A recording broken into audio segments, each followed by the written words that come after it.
Hello, everybody. Welcome, welcome. This is EE's sixth lecture for the fall series.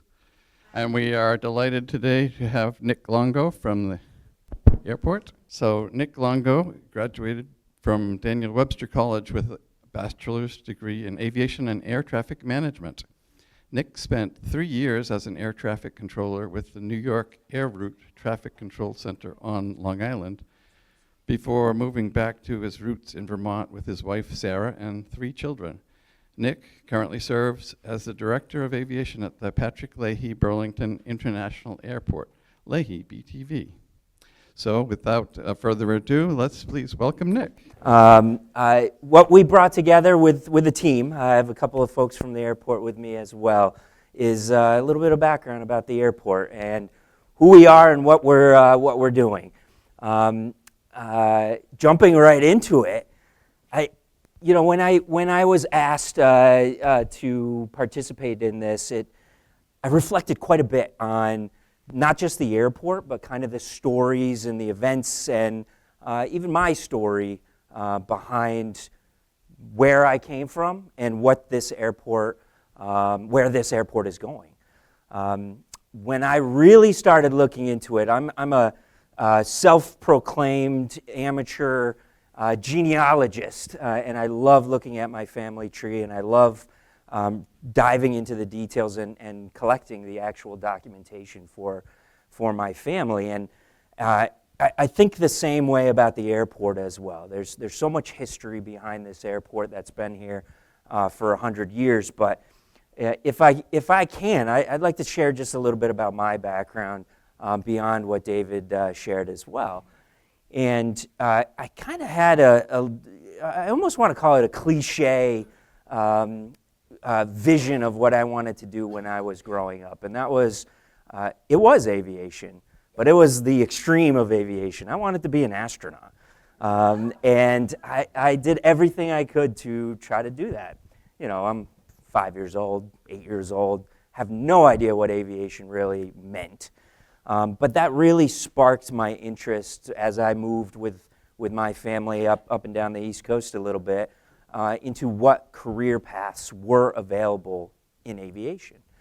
That quickly changed when I learned, to be an astronaut, you got to be probably a pilot first. So I jumped right into as much flight training as I possibly could do. I took my first flight when I was 14 years old. I soloed an aircraft when I was 16 years old. My parents loved that. They really loved that.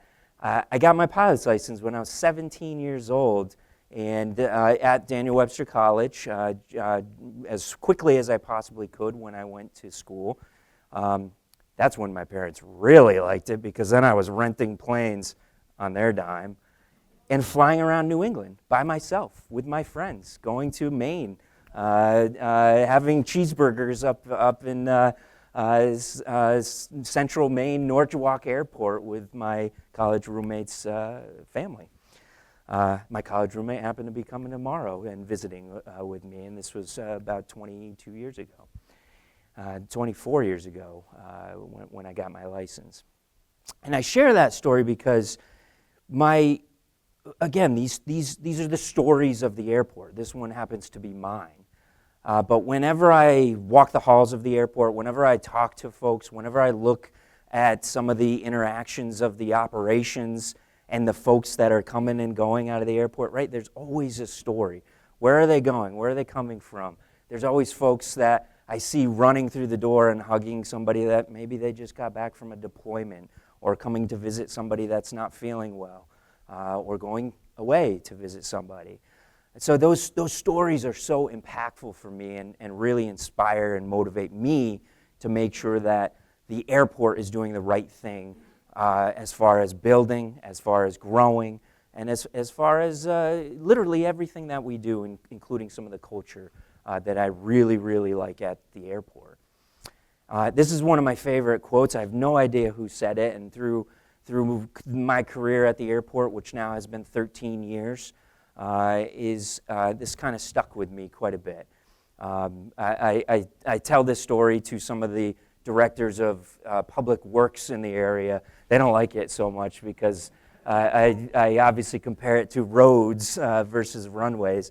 But of course, you need that road to get to the runway.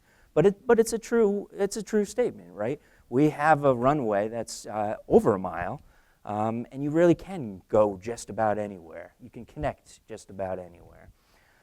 So today, I really do want to talk about that story and who Leahy BTV is, what we are, the people that are behind it. And I really kind of want to go through these bullet points throughout the next 40 or so minutes, not just where we've been, the history, the 105-plus year history of BTV, what the impacts are. I'm going to share some numbers and dive into graphics and graphs and financials a little bit just to show exactly what's happening with today's airport and then the future. And I heard, I think it was Kathy that was just telling me that you did tour Beta Technologies, or the group did a little while ago. So where are we going? Where is the industry going? This picture right here is quite meaningful to me. This picture was taken in 1957. Not sure who took the picture, but the gentleman in it, his name is Arthur Batson Shorts. This is my grandfather. He's 21 years old in this picture, and this was his first solo flight from Connecticut up to the Burlington Airport. That's the original terminal building that was built just after 1950, and he was able to land and take this picture. My grandfather lives in Connecticut still, and I talk to him all the time about this particular picture and the Champion aircraft that is right there.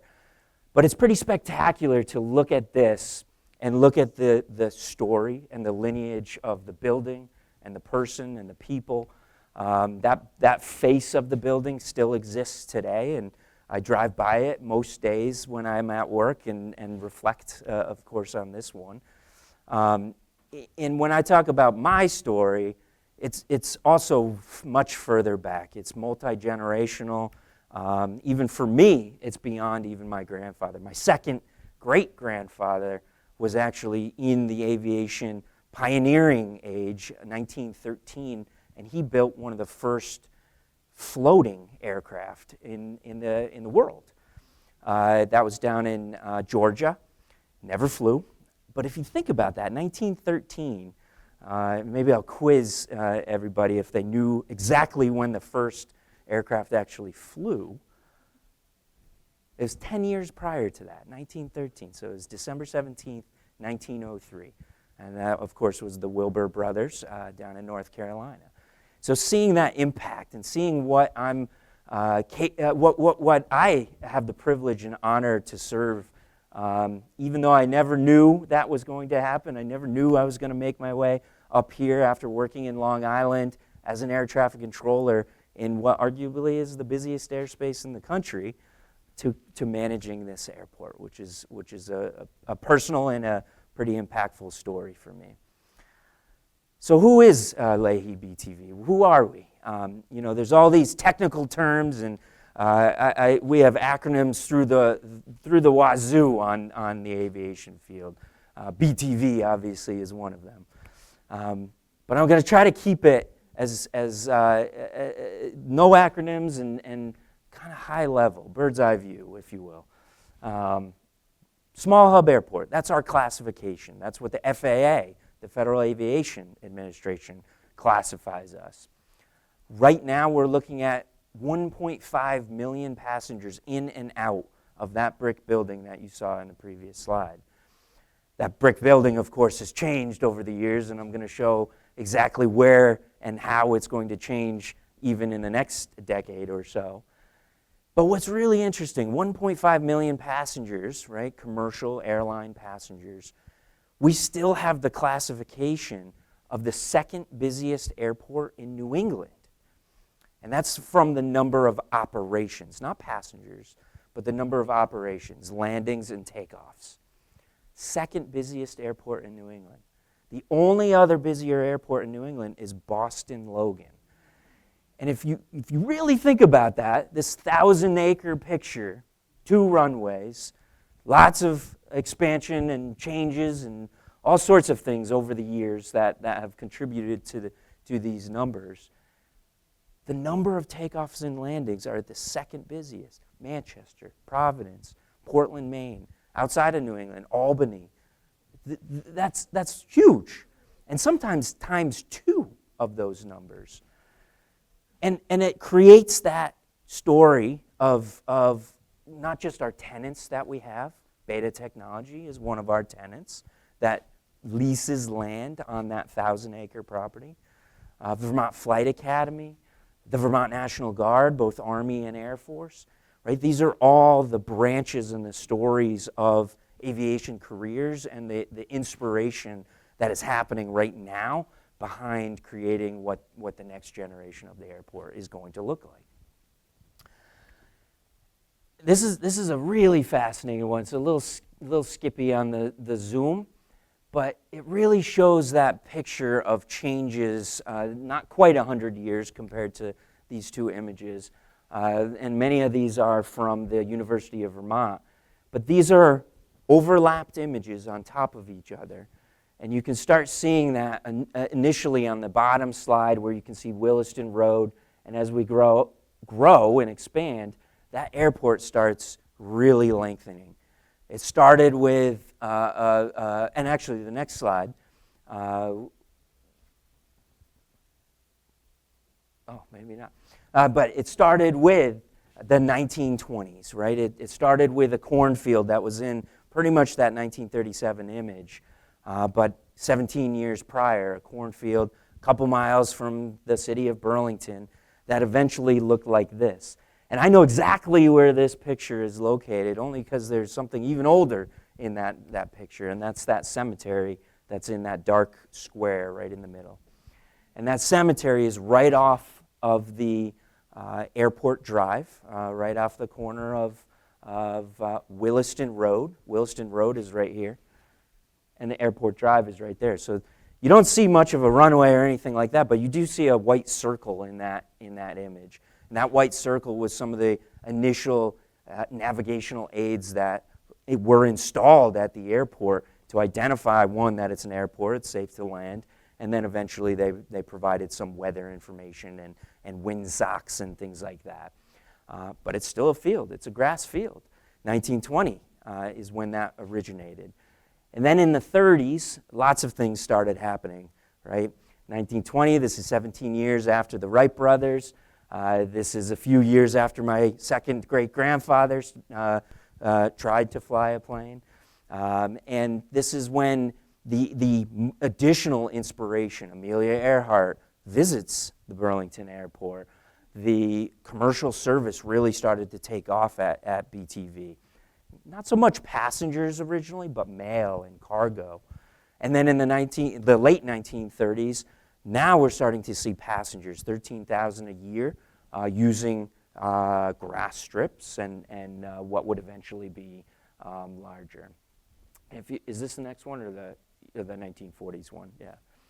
And then in the 1940s, keep it right here if it starts to play. In the 1940s, this is almost like an abstract, pretty interesting picture of the airport growing over time. This is it's not going to get any higher resolution than that, but you can kind of see the development throughout the years. And that's pretty exciting. There's so much happening at the airport, and this was probably only in the last 20 years. To my eye, I can see 100 things happening, and we have our engineering team over here too, and I bet you they can see 100 things happening and changing in taxiways, extensions of runways, the terminal building, the parking garage being expanded over time. And right now you see about an 8,400-foot runway, about 1.5 miles long. That's our primary runway. And then just over a 4,000-foot secondary runway, which we have many of our other aircraft coming. There's a nice triangle in the middle of all that image. And that triangle was one of the original locations of the airport. In fact, a lot of joint-use military airports had that triangle. Triangle allowed additional operations to happen. Landings and takeoffs always go into the wind. So that flexibility of landing into the wind, when you have multiple runways to choose from allowed that triangle to happen. But one of our taxiways and one of our runways is the triangle, is the original runway and the two runways that used to be at that airport, which is always fascinating and really interesting when we start digging in those areas or rehabilitating those spaces. We've seen all sorts of things from old construction material to glass bottles in some of the locations. Because as I said before, it was farmland and a few houses on that property. And I like to touch base on the National Guard because they are, as my presentation is going to pinpoint, a vital partner to us, a vital partner for many, many, many decades. And this is just a quick history of the various aircraft that have flown in and out. Of course, some recent ones with F-16 operations. This one happened to be over New York City on September 11th, 2001. So lots of stories and lots of very important things. If you click next, Jesse, and then of course the recent addition of the F-35A aircraft a few years ago. And the vital part of the Vermont Air National Guard for us is really the what we call ARF. I promise to use as little acronyms as possible, but ARFF, the Aircraft Rescue and Firefighting Services. This is the sole service of rescue and firefighting at the airport and has been for a long time. These are recent pictures. You can see our new mascot in the background right there. That's Arrow the Griffin on top of one of the big, newest vehicles at the airport, specifically at the Air National Guard. So they utilize the space and they provide all of the requirements to fulfill federal aviation components of responding to aircraft. What's really nice is they also provide those services in our community as well. As I talk about the financials and the partnerships that we have beyond the Air National Guard, that's an important component of our financial stability as well. That's a cost, not just to purchase these aircraft, but also to respond and all of those items that we don't have to use, we don't have to pay for the airport. And that brings in the next slide, which is all of our airline partners. When I said that we're the busiest airport, second busiest airport in New England, we also have an extensive amount of airline partners at the airport as well. And that's because our costs are so low.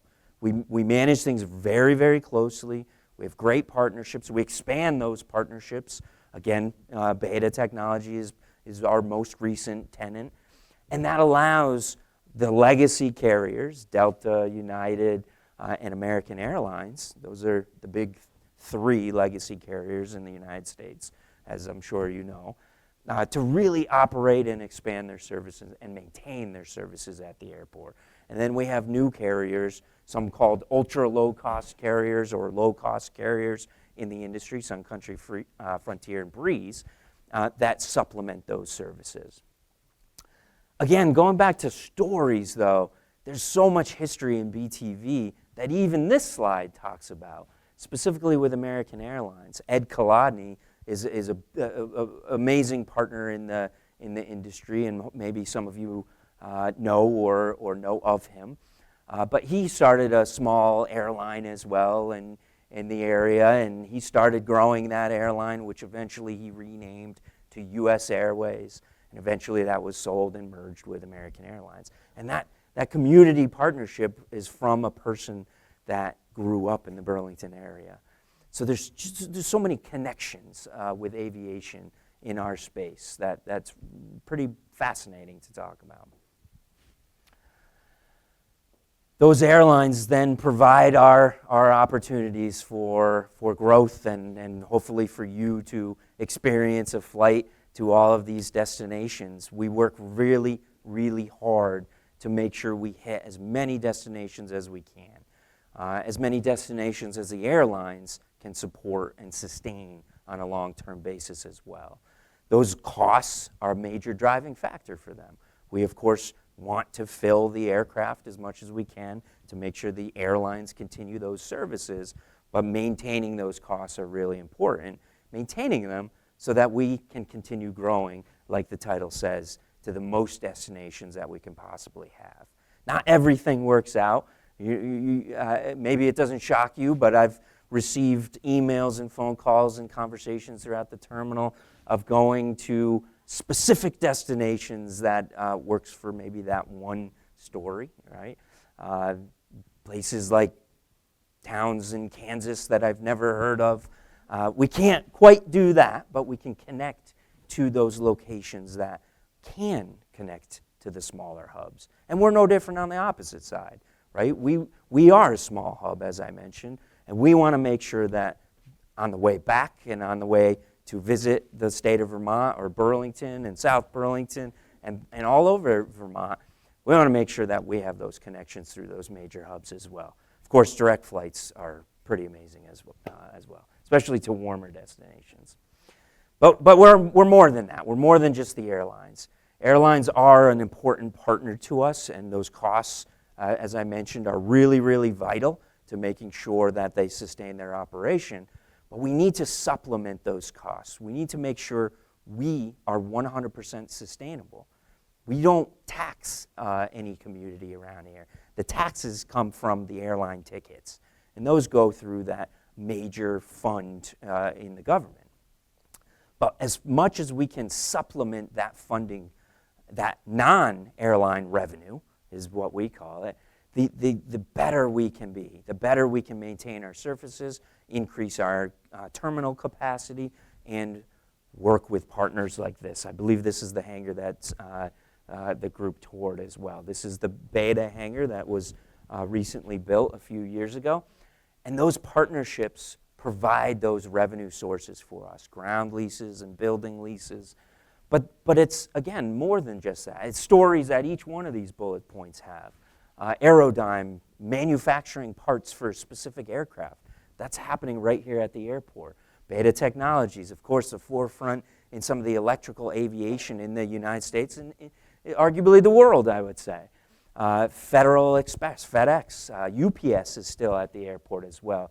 Heritage Aviation providing our services, fueling and de-icing operations and servicing these aircraft with mechanics and avionic technicians. The National Weather Service, who is inside of our terminal building, the only National Weather Service still inside of a terminal at an airport. And the list goes on and on and on. But it really does have that inspirational note, especially when you get to the bottom of education, making sure that each one of these companies has that pipeline to whatever is next and the growth that happens beyond that. And of course, that goes beyond just the microeconomics of the airport. The financials obviously are very important to me and the team on making sure we're 100% self-sustainable. But the economic impact to the whole region is just as important. These numbers are actually a little bit older, from 2017, which is our latest report. We're updating this this year, which I'm very excited, because this is pre-beta, pre-expansion, lots of things that happened pre-pandemic, which I hate saying that, but it's true. Things have changed over the last 5-6 years. It's changed for us as an industry. The valuation of the airport, again, not just the physical components of the airport, but the economic value is really, really important. All summed up here, it's about $1 billion back in 2017 on an annual basis that provides that value. Imagine that going back to 1920s and the 1930s when Harold Pugh and Grace Pugh, which were the first management team, I would say, Harold Pugh being the first airport manager at the airport, to grow the region, to grow all of the regions. It's a component of having great education, a great healthcare system, and a great airport in our community. Now here's where the test part starts. So I'll start quizzing you afterwards, because there's lots of numbers and graphs and dollar symbols in there. But I like to just give a quick snapshot of what kind of our daily life in the airport is, kind of a little bit outside of the construction realm, because that's a big part of what we do. But the passenger statistics, how do we manage that? How do we work with our airline partners? This is probably one of my favorite things to do, because it is a massive analysis on making these decisions, but more importantly, presenting it to the companies that are going to actually implement these, the airlines. And you can see we study this quite a bit. We study and know if you've bought an airline ticket. And we know if you're flying out of Burlington, or if you're driving down to Boston, or going to, I don't know who goes to New York City, but apparently 3% people do, in our area, which is about a 2.5-hour radius around the airport. And we look at that to make sure that, one, are we missing something? Are we not providing a service to the community here in Vermont? And if we're not, how do we make sure that that blue number, the just shy of 40% of that market area, is actually flying out of Burlington? How does that increase? Over the years, that has increased. And that's why we're hitting the over just about 1.5 million passengers a year. But it's still making sure, especially in this geographic area, that we provide those services and entice the airlines to provide additional routes. This is like top secret information that I'm sharing with you right here. But here you go. There's our top 25 destinations at the airport. These are real numbers, third quarter 2024, which is the latest information that we have confirmed. But these are real numbers. Where do people fly if they live in a 2-hour radius of us? And in the blue, those are the people flying out of Burlington, BTV, to go to these destinations. In the red, those are the folks that are driving elsewhere and going to these same destinations. So this tool and this avenue that we can use and present to the airlines are saying, we need more Florida flights, we need more DC flights and New York City flights, because people are driving somewhere else to fly to those destinations.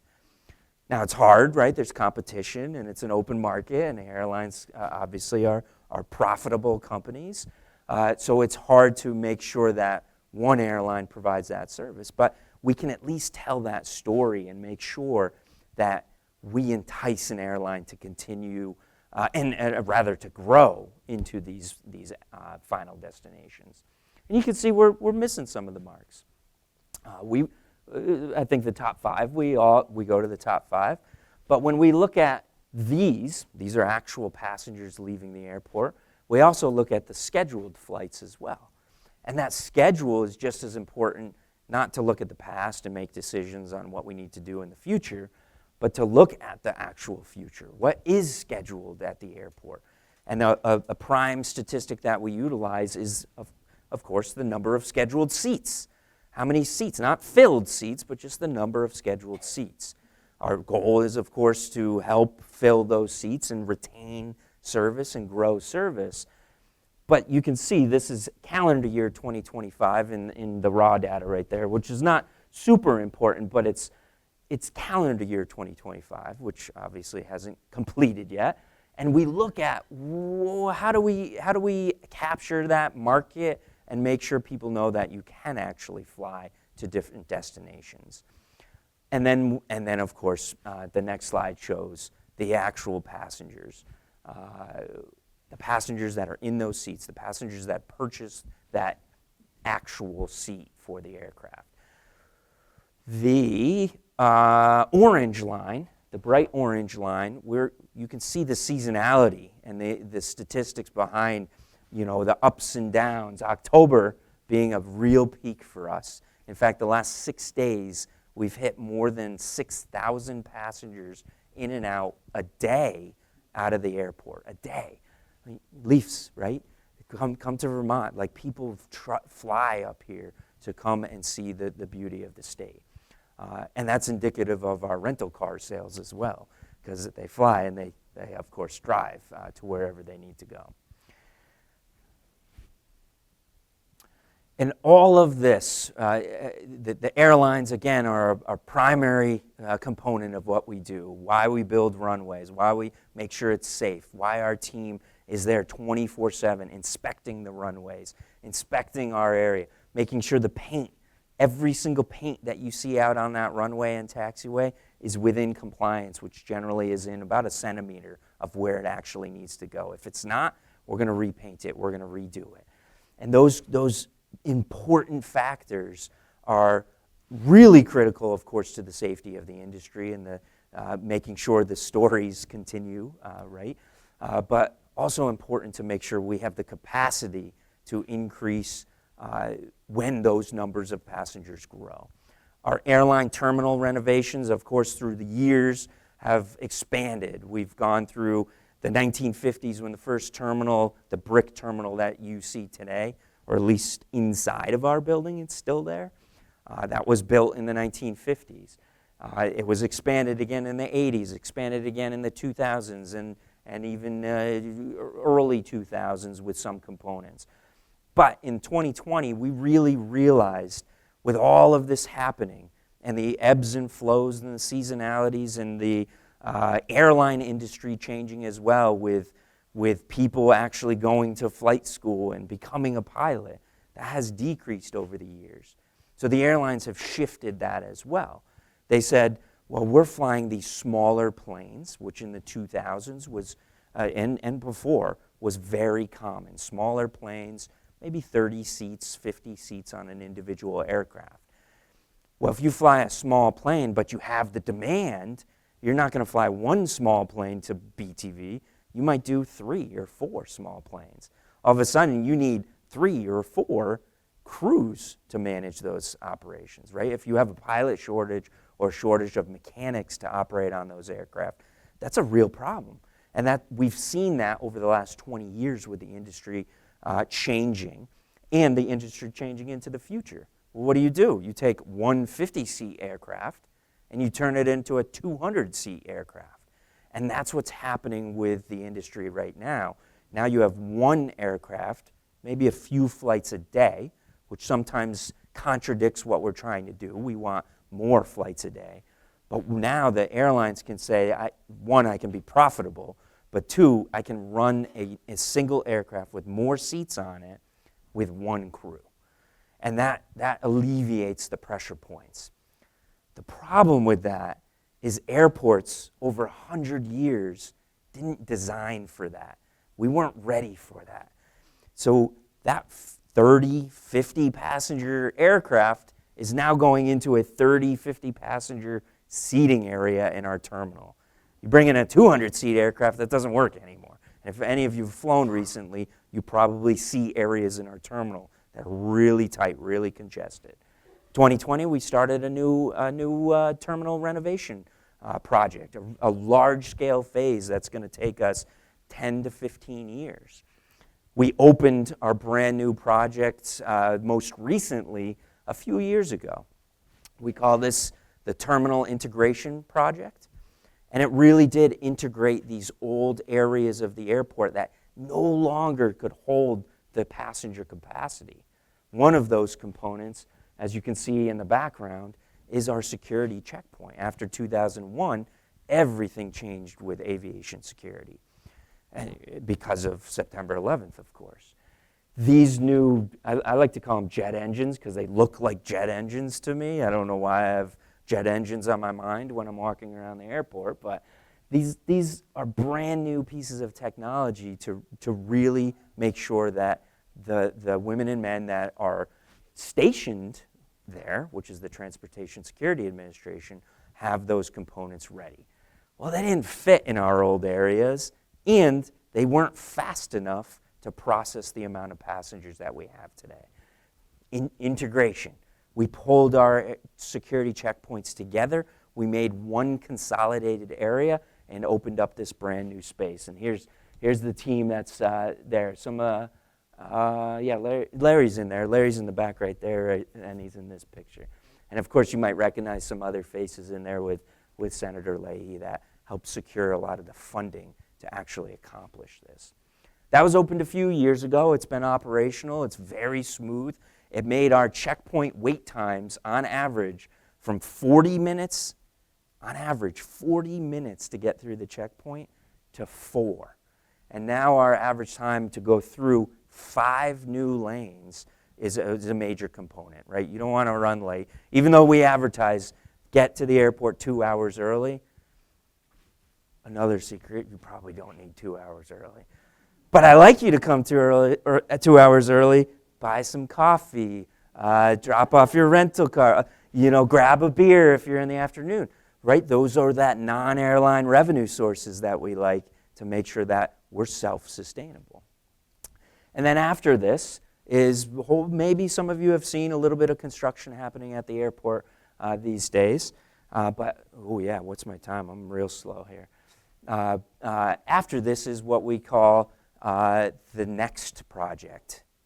I told you we like acronyms, and NEXT does stand for something as well. The North Expanded Terminal. And again, small areas designed for 30 passengers at a time now hold 4 aircraft, all carrying 200 people apiece. So this area that has 30 seats now all of a sudden, within a moment of time, has close to 800 people in and out of that space. It doesn't work. We need that space. The next projects gives us that opportunity to make sure we have that space, regardless of what happens to the industry. If the aircraft get bigger, we're ready. If they get smaller again, or the region, industry changes again, we're ready. If an electric aircraft maybe is an airline that takes off vertical and lands vertical, we're ready for that as well to make sure we can change as flexible as possible. I can't predict the future, no different than the folks that designed the terminal before couldn't. And we're hoping and really studying to make sure that we have that flexibility. And part of that is to make sure we're sustainable too.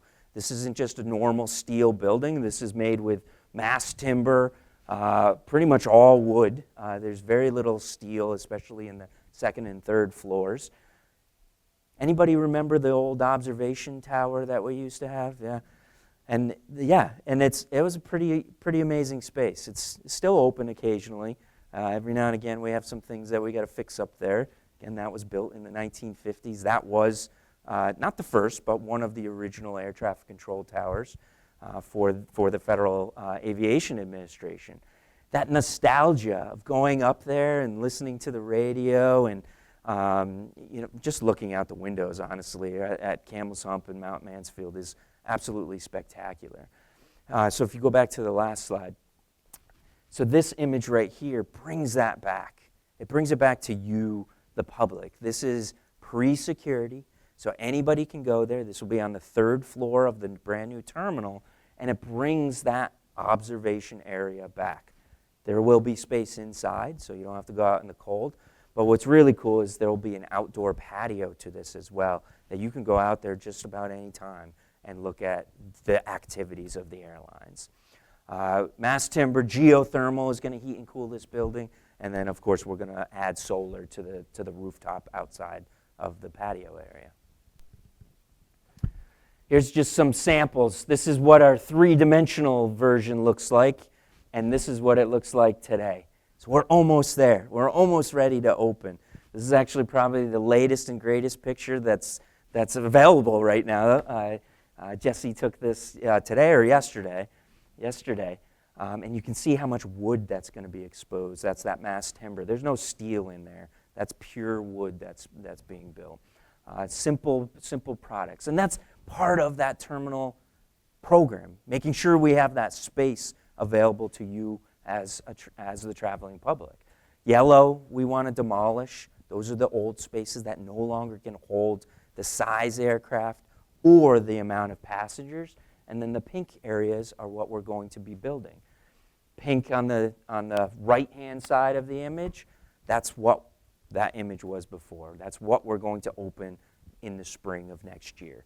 The pink on the south side is what we're designing to hopefully get ready for 2030, early 2030 opening as well. And that would completely redesign and make this terminal building look just like that. And I'll leave, if there's questions about noise, I know we have about 10 minutes left because I want to make sure I answer questions. But let's go quickly to the sustainability one, which I think is like 3 slides. There we go. And not just building, not just operating, we truly do like to push the boundaries. Again, I've been at the airport for 13 years. I've been in my position for about 5 years now as the director of this airport. And there's a lot of initiatives and boundaries that we really need to push. We have to push. Part of that is our global carbon emissions, or that's everything from aircraft fuel to what our fleet looks like. I mentioned very quickly a broad overview of our employees. But if you think about the $1 billion asset that we manage, we have about 55 employees total. It's pretty outstanding. It's pretty amazing to think that that major asset has 55 people managing the runways, the taxiways, making sure the grass is cut. We can't go over 3 inches, otherwise it's a violation of the Federal Aviation Administration. Try mowing 1,000 acres under 3 inches. We're out there all the time. Snow removal. Again, we have to clear that runway that I talked about in 30 minutes. 1.5 miles long runway, 150 feet wide. That's a lot of square feet. 30 minutes, we have a fleet of big, big vehicles that clears that runway. And even better, a team that manages that operation. Pretty outstanding. And then, of course, 24/7, we're there inspecting, monitoring, reporting, making sure the pilots, the air traffic controllers, the weather service partnerships are right there with us. And I'll leave it with this image here.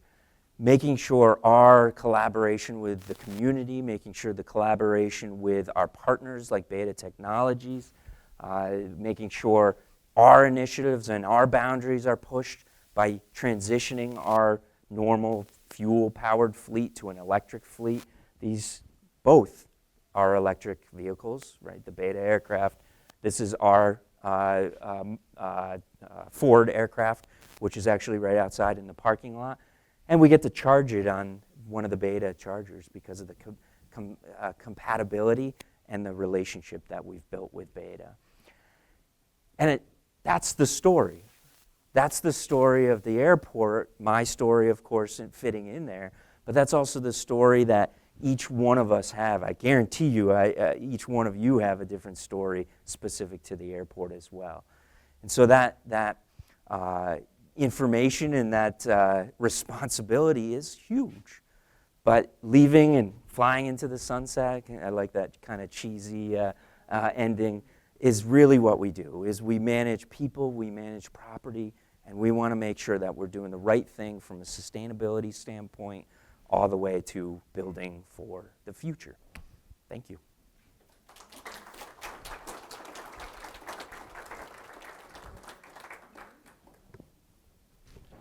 Thank you, Nick. Yes, if you have a question, raise your hand and we'll bring, it looks like there's a lot of questions. You want to start over there, Linda? Hi, I'm like many people here. I think probably a lot of us have flown in and out of Burlington since the 1950s. So we've watched all these changes. And I have lots of questions, but I'm just going to do one of them. In your chart of the passengers, that are flying to different destinations. Yep. You have a large number going to like Newark and New York. And I'm assuming many of those are then going to another destination. I didn't see Charlotte, North Carolina on your list. Yeah. And, American Airlines put in their nonstop several years ago, which was extremely convenient and a wonderful service. But I'm wondering how much of that passenger group is actually going to New York or Newark first or Washington. Great question. Because American Airlines is changing their schedule starting in November to a terrible schedule, which may really kill that nonstop. Yeah. So I'm wondering if what you're doing to try to get them successful to Charlotte? Yeah. Yeah, great questions. Great questions. So these are final destinations. So this is where the passenger ends up. So that New York, Newark, that would be all three airports, JFK, LaGuardia, and Newark. One thing I didn't say in this slide, this is passengers per day each way. So as we study the passengers each way, if you add the blue and the red, that's about 175 passengers a day each way going to the New York City airports. That is their final destination. Charlotte, I believe, is number 12 on this list. So we have almost 90 passengers per day each way going to Charlotte. Yeah, I barely could see it right here too. And that's an important. So as we have those conversations with American Airlines or any of the airlines, we don't directly control the schedule of the airlines, but making sure, one, it works, right? Because you're 100% right. Of the other airports on this list, a lot of them are going through Charlotte, right? So that's even more of a number flying through that airport. We look at the final destination specifically to make sure that we specifically to look at direct flights, but it's just as important for the connections. 100% right. What do we do to encourage or maybe strongly encourage or twist arms? We look at the data. We look at the partnership, and we do try to manage the airline schedule as much as we possibly can. Usually that's a 3 to 6 month forecast of what they can do, right? They have to bid out their schedule, bid out the crew, all of that. So it's pretty set in stone when it's that close. But we do get concerned too, and especially, one thing I didn't mention today, but I talked about a lot of federal partners that we work with. Charlotte, Atlanta was the same way. That we receive federal grants to start those services. They're one-time grants, so we're not in any, we don't have any issues with that going away with the federal shutdown. But those partnerships, not just with the airlines and the federal government, are really, really important. That is also one of the challenges, I think, in the United States. I had the privilege of speaking in London about 2 years ago on some of this information as well. And London, specifically Europe, has a much different model to the United States on routes and destinations, and a much freer market to actually manage more flights to the destinations, whether it's more routes or the actual destination. Question. First of all, my father was born in 1917. He remembered Lindy arriving in Paris. He got his pilot's license in 35 or 36 and went to MIT and majored in aviation there. It was probably one of the first years of that department. My question is this, and I'll start with a thought. We are really spoiled by this airport being so close to the city. And as you showed in that time-lapse photography, we've grown around it. Mm-hmm. And unfortunately, the F-35s, because I'm going to talk about them, I've clocked them at between 115 and 117 decibels over our house, our neighborhood in the New North End. Is there any thought about moving the airport at some point? It doesn't seem that way, the way we're projecting into the future. Yeah. But, this is an issue that people have to endure that live around the airport, particularly in the northwest of the airport and the southeast of the airport. Yep. Thank you. Yep. Yeah. No, great question, and I skipped over this just for the sake of time, but I was going to talk about noise programs because that's a thank you. But it's an important part of what we do and how we manage not just the programs that we offer, but how we manage the actual noise itself as much as we possibly can. Over the years, there's been a lot of capital that's been put in by the federal government a lot of grant assurances and grant requirements and all sorts of things that would not allow a relocation of an airport without a return back to the government. And if we looked at that number, it would be massive. It would be, for lack of a better word, massive. But what we can do is make sure that we're constantly communicating and studying and providing the information to you and to other folks. we can't do anything in the new North End, except maybe look at flight paths and look at opportunities for departure procedures, and then we can coordinate that with air traffic control. But more locally, and really that's what this starts talking about, we do study the noise that the Federal Aviation Administration says in this zone, we can do something. I'm sure many of you know or remember that the airport in its time has purchased a lot of houses. You're absolutely right. In the context of South Burlington, the airport was built and then the houses built around it, right? Exactly like you just said, right? Growing up around it.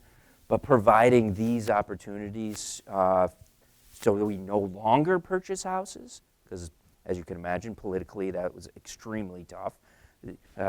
2 weeks ago, I believe you had a presenter here. I know exactly who it was because he was my former boss, talking about housing crises, right? Like that's not an option anymore. But providing assurances and sound insulation that generally average about $110,000 of construction inside of these houses to noise insulate the properties. New windows, new doors, new sound, roofing, insulation rather. And these are all a component of the Federal Aviation Administration. We're not allowed to say, you can fly here, but you can't. You airline can come in, but this aircraft can't. That's major violations that would cease all grant funding for us. But it doesn't alleviate the noise, right? So as long as we keep studying it and improving as much as we possibly can and providing options and departure profiles, I think there's opportunities for improvement. But I can't say we'll be moving the airport. Here's a question you can anticipate. I know.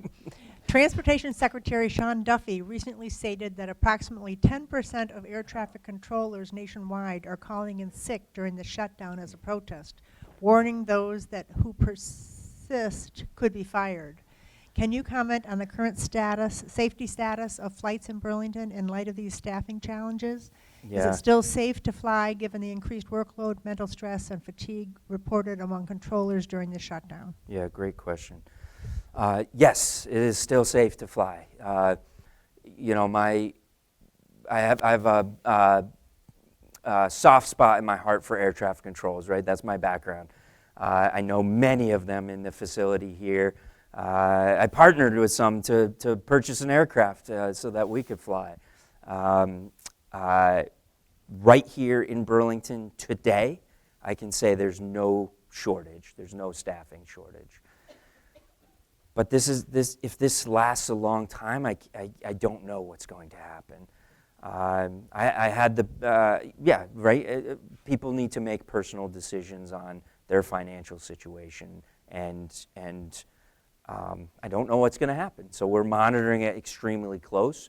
But the great thing is, as far as the safety question is concerned, we have procedures and protocols.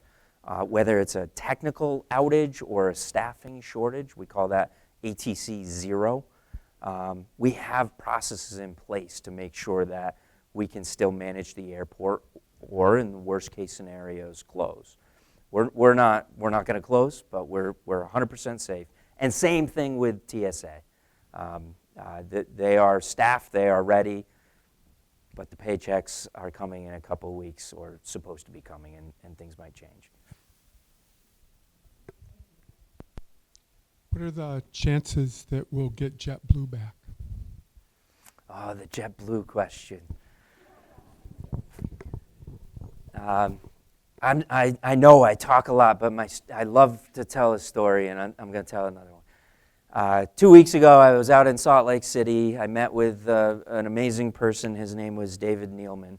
I got to meet with this individual and talk about the Burlington Airport. Salt Lake City is the home base of Breeze Airways. David Nealman is the founder and CEO of Breeze Airways. What's interesting, he was also the founder and CEO of JetBlue Airways. So we've had extensive conversations with him. He's no longer with JetBlue, but extensive conversations with him. And when we looked at our charts as well, one, great relationship with JetBlue still to this day. Two, I don't know when they're going to come back. I don't think it will be a New York flight, but most likely a direct flight to a Florida or a warmer destination. And three, JetBlue is a very different company than it was 25 years ago when they first started. Breeze is that new model of direct service and low-cost services. JetBlue has a great alternative to it, but they're shifting and closing a lot of stations, unfortunately. And that was a loss to the airport, but when I look at the statistics, only about 7% of our total traffic. And of that JetBlue traffic, to the earlier question, many of the, because JetBlue was direct JFK, many of those folks were actually going to Florida. So getting that direct destination was a prime goal of ours to address the JetBlue loss. I didn't answer when they're coming back, but I did that on purpose. Okay, follow up, sorry, on JetBlue. So I'm interested in how airlines come and go. Because despite your number, 7%, anecdotally I can tell you, everyone I know that flies has felt the loss of the JetBlue getting to New York because they want to get someplace else. Yeah. And so they're the part of the traffic that you're losing because they're going to another airport now because now it's so expensive to get to JFK, Yeah. to New York. Oh, I don't know if I can do this short. I could talk about air service development all day long. I really could.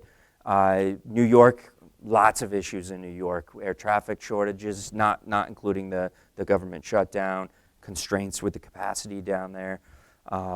New York is the problem. We need more capacity to New York, specifically those 3 airports, because of the branches that they provide. But more to your question, JetBlue, 25 years at the airport. This was the 5th airport that they opened in their company. There's millions of miles that are saved on JetBlue points and cards and things like that are still in this area. So that exacerbates that issue even further. I've been to New York City in Jamaica, New York, which is where JetBlue headquarters is, many times since they've departed to ask. Threatening, even the first day when I met with the CEO after they announced it, to handcuff myself to the table until they returned service. I was quite upset. Yeah.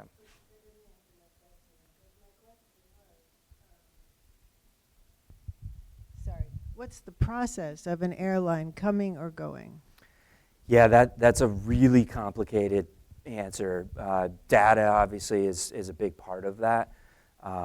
Do they have the pilots? Do they have the equipment? Do they have aircraft on order? Does it sustain their operations? Is there another airport in the United States that provides more profitability? So it's not like we can say we really need this back because of our passengers, even though we can prove it all day long, and we do prove it all day long. It's the component of fitting it in with their operation. Hey, Nick, And do you that's wanna why talk- all of these airports and airlines are important. Nick, do you want to talk about Jumpstart?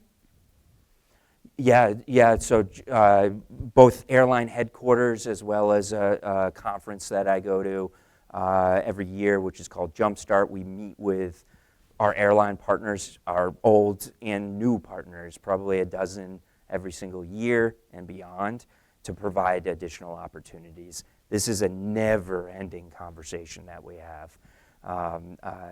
We need more service. We know it. 40% is not enough. One last question. Can you talk about the guardrails you've implemented against illegal ICE activities? Yeah. Lots. ICE, so the guardrails against the immigration and customs enforcement. Yep. You know, going back to grant assurances and the law, right? I've spoken monthly at our airport commission meetings about this. Those are online, and no matter what we do, whether we build a runway or this particular question, we have to follow the law. That's what we have to do. But to follow the law, which does say for airports across the entire country, you cannot impede in the operations of ICE specific to immigration. We're not impeding, but we can say you can't use that door, you got to go through the front door. You can't use a specific security space, you have to go through the proper protocols. And we do that, from limitations on parking to signage throughout the airport that does not impede in the operation so that we have to follow the law. Yeah.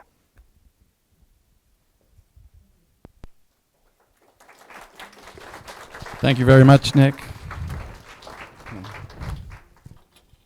Thank Thanks for you. coming.